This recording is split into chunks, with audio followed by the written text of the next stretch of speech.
BC. I work just 3.5 days a week. This 28-year-old quit his job. Now he makes $189,000 a year off 7 income streams. By Josh Elwood. In 2017, after I graduated from college, I started working as an engineer at an oil company. I was 23 and making $98,500 a year. At first, I thought I had my dream job. But after seeing senior leaders work 60-hour weeks with routine travel, I realized that it wasn't the lifestyle I wanted. My father passed away when I was 3 years old, so having family time was always very valuable to me. In 2018, I started experimenting with side hustles. I set a goal to make $3,450 a month, after taxes, from my hustles in order to support my lifestyle. As soon as I'd achieved that, I decided I would quit my full-time job. Today, I've accomplished my goal of being my own boss, and more.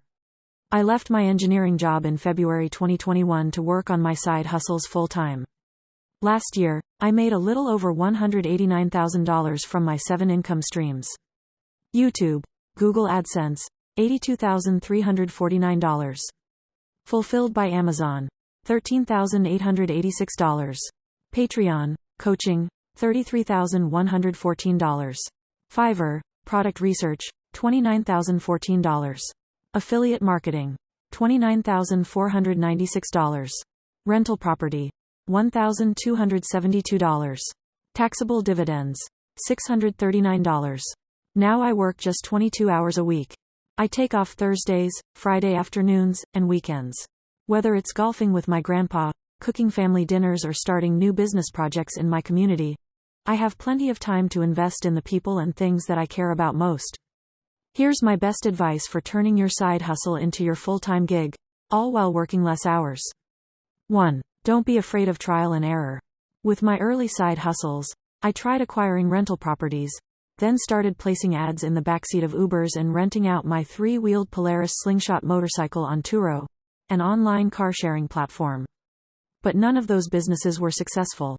It wasn't until I began selling products on Amazon, using the Fulfillment by Amazon, FBA, service, that I started making real passive income. All I had to do was find a generic product that was in demand and ship it to Amazon. My first product was $1,000 worth of headphones. Then I moved to iPhone cases and sports equipment. I grossed more than $25,000 in 2019 through my Amazon store. I wanted to share with others what I learned from my trial and errors, so I started a new project, which would later turn into my biggest income stream, starting my own YouTube channel.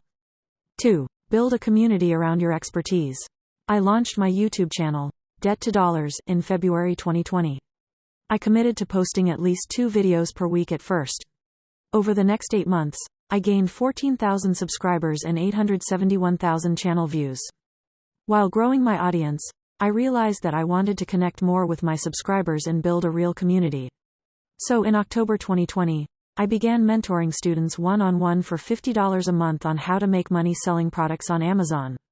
I currently use Patreon, a platform that provides business tools for content creators to run a subscription service, to host my coaching sessions.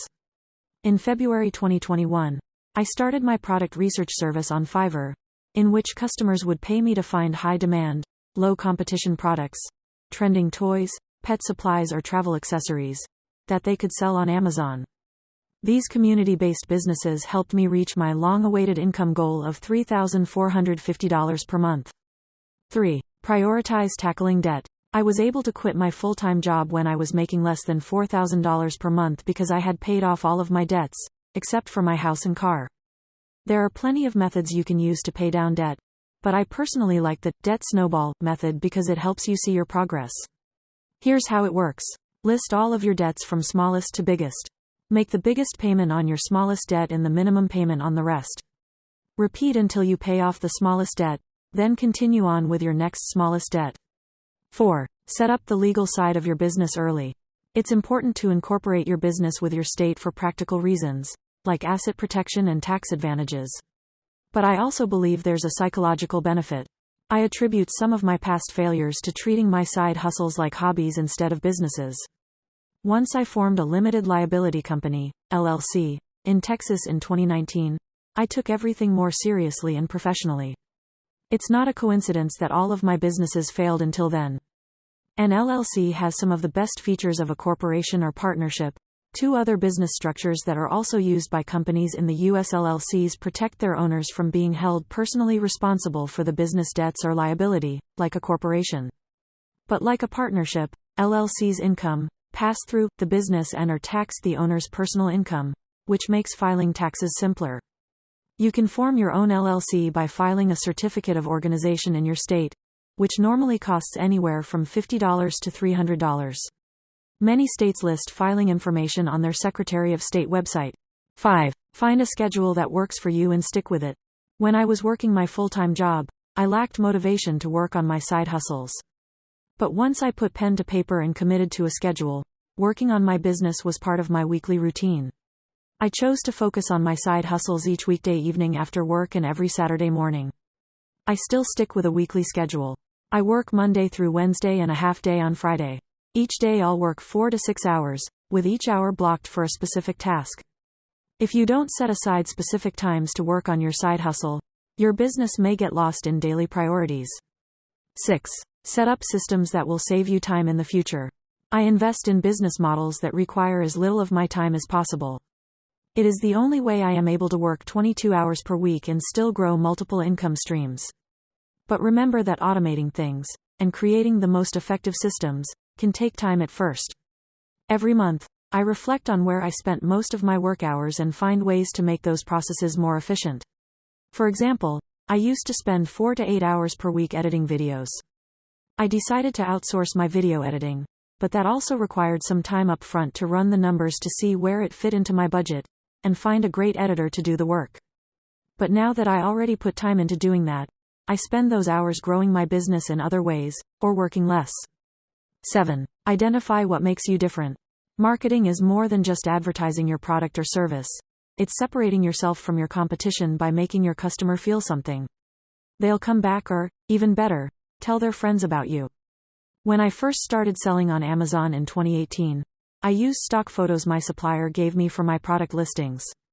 Unsurprisingly, they blended in with every other product. And if someone did buy, they got their product in a boring, clear bag. There was nothing that made my customer experience special.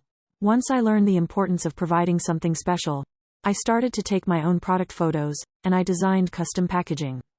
My sales spiked. No matter what your business is, decide what makes you memorable and invest in it. Josh Elwood is the founder of Debt to Dollars. Follow him on Instagram and YouTube. Don't miss. Sign up now. Get smarter about your money and career with our weekly newsletter.